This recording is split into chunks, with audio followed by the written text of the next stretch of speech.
And now here is Liz Asaro with her accompanist Jay Shephard on guitar to sing her new hit single, 1,000 Years. Hi, I'm Liz Asaro, and this is Jay Shephard, and we're going to perform my new single, which comes out tomorrow, August 25th, and it's called 1,000 Years.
Hi, my name is Liz Asaro. I am a New York City-based singer-songwriter, and I'm here to talk about my new single, which is coming out tomorrow, August 25th. It's called 1,000 Years.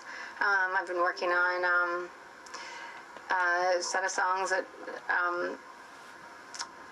hopefully are rock-edged, trying to keep the rock in the music.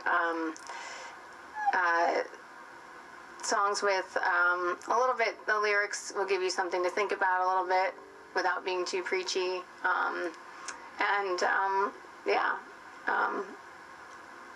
So you played like all over downtown New York and everything. Have you gone outside of New York? Are you going to do like a world tour, Europe, and all that? I've played a set of shows in New York City in the spring, basically February through June, and played a 9-song set and kind of got a feel for what we have so far and how that's received and how it feels to sing it and what we want to keep the same and what I want to change and add to sort of what my sound is. But I'm doing a pretty big push in the UK, actually. We have some dance remixes that are out to sort of build an audience there. And those songs are doing really well on the charts. I'm doing a show at the Ned in London with guitar player Jerry Leonard, who's worked with David Bowie for many, many years. I'm very fortunate to work with him. He's become a good friend of mine. So we're doing a show on September 25th in their New Music Monday show, which is pretty exciting. And I'm not sure about a tour yet, but we are, I think, focused on finishing the EP and getting the set together, what we really want to start playing. So I'll start booking some shows in New York City and hopefully over there in London as well, probably in the mid to late fall. How do you meet all these wonderful musicians that you play with? It's such a long story, but I've been incredibly lucky. I've been I only started doing this I only started playing music, and that was mostly covers, maybe 6 or 7 years ago, and I only started writing my own music maybe 3 years ago.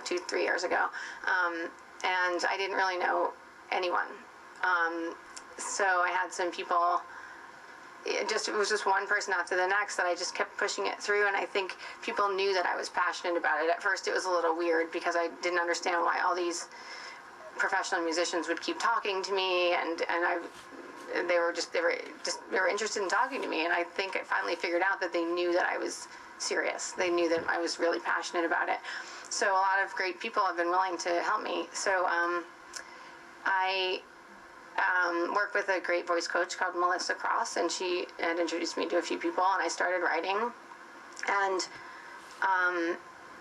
just a friend of mine introduced me to this very random producer from Ireland who didn't end up to be the right person for me, but had a drummer that worked on my tracks in Dublin, and that guy, we ended up connecting, and he actually, his name is Wayne Sheehy, and he has a studio in a beautiful studio in a very spiritual, amazing place in West Cork, Ireland, and he offered to help me, and it was sort of at a point where I had a bunch of songs. They needed to be tweaked, and I went for like 10 days to West Cork just by myself, and it was with him and another writer and called Yo-Yo Rome, and we wrote a few songs and kind of worked on the arrangements of the existing songs I had.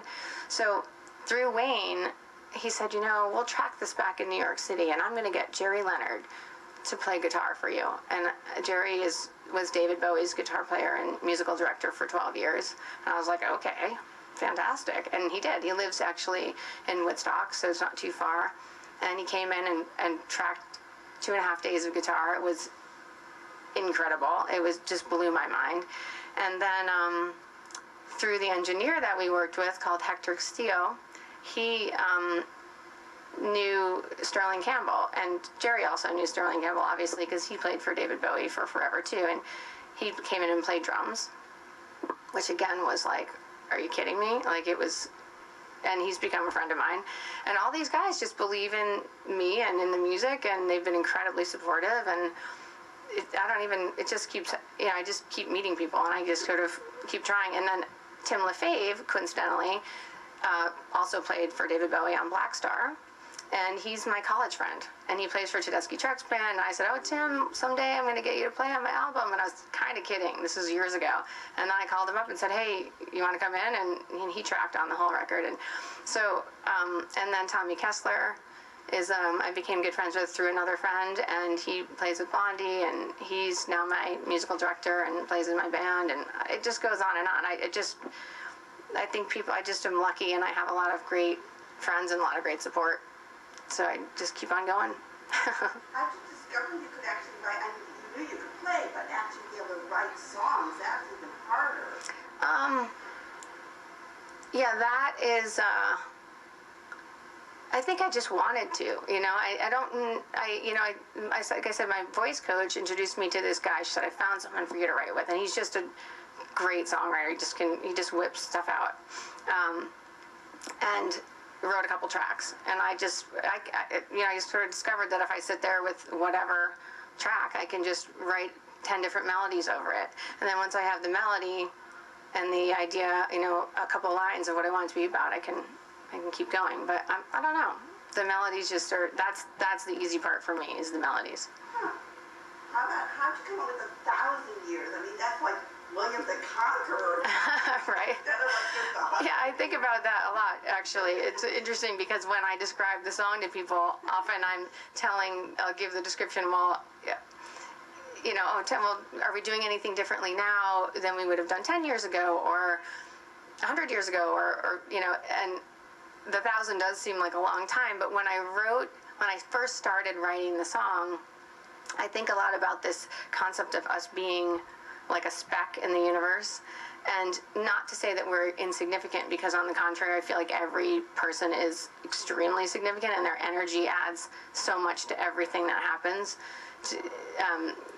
in the universe. But it's, I think that when you do keep in mind that you are this little speck, that it keeps our arrogance level in check as humans, you know, which I think we all need to do a little bit. But I was sitting in this incredible spot on the planet in West Cork on the ocean. I mean, it's just stunning. And it's Ireland's just such an incredibly spiritual country to me anyway. And I'm like, I always think, what happened right here on this spot? Like, millions of years ago, never mind 1,000 years, never mind 100 years. So 1,000 seemed like, you know, a lot happened, you know. It wasn't, in the grand scheme of time, it's not that long ago. And, you know, the concept I was going with at that point then was just the technological age and how fast things move now, and how fast we develop all this technology. But human nature is not keeping up.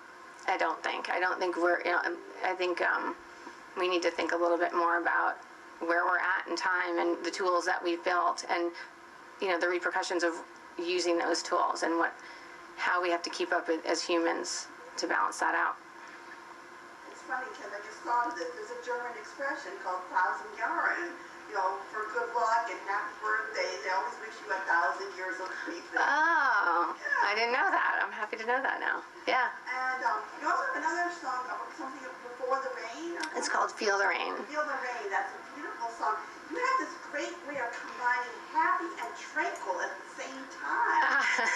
Thanks. Actually, you know, it's funny, I've been talking about that this week because I just am in the midst of making the video for the full version of 1,000 Years, and I did have someone throw a concept at me that was a little dreary, a different person that I didn't go with, and they saw this darker apocalyptic thing, and I was like, as much as I appreciated what that person got from the song, which, you know, when you're thinking about this, it's kind of what I want people to think about, is what is going to happen if we all don't start thinking about, you know, what we're doing and what we've learned from the past, and why aren't we implementing that. So I appreciated his view, in that it was a little dark, because it could be, but I do like to have the nature of the song is hopeful, and the nature of the song is that we will do it. I always have hope that people will do that, and that I will make the right choices, and that I will add something positive. We all will.